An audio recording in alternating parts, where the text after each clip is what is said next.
22 দিন আগে যুব ভারতীতে ডুরান্ড কাপ ফাইনালে মুখ থুবড়ে পড়তে হয়েছিল সবুজ মেরুন বাহিনীকে। প্রতিপক্ষ ছিল এই নর্থ ইস্ট।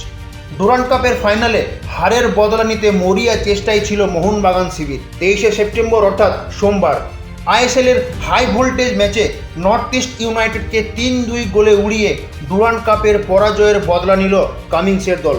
প্রসঙ্গত, শুরুটা ভালো না করলেও খেলার 20 মিনিটের পর থেকে আক্রমণাত্মক রূপ ধারণ করে সাহল ও কামিন্সের যুগলবন্দি। 60 মিনিটের মাথায় খেলায় ফলাফল দেখে দুশ্চিন্তায় পড়তে হয়েছিল মোহনবাগান সমর্থকদের। ঠিক সেই সময় খেলার ফলাফল 2-1 গোলে পিছিয়ে বাগান শিবির। পরে শুভাশিসের গোলে খেলায় সমতা ফেরায় সবুজ মেরুন বাহিনী। শেষমেশ 87 মিনিটের মাথায় কামিন্সের অসাধারণ গোলে 3-2 পরাস্ত হতে হয় নর্থ ইস্ট ইউনাইটেডকে।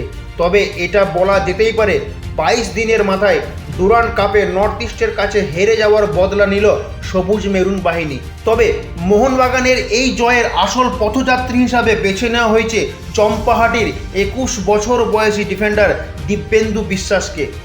ঠিক যেন আনোয়ারের প্রতিচ্ছবি।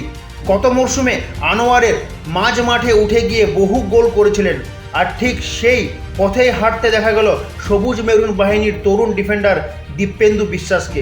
তবে গোলের বৃষ্টিতে স্বস্তি এলো রক্ষণভাগ কম্বিনেশন নিয়ে কোচ মলিনাকে আরও ভাবতে হবে। ব্যুরো রিপোর্ট, খবর বাংলা।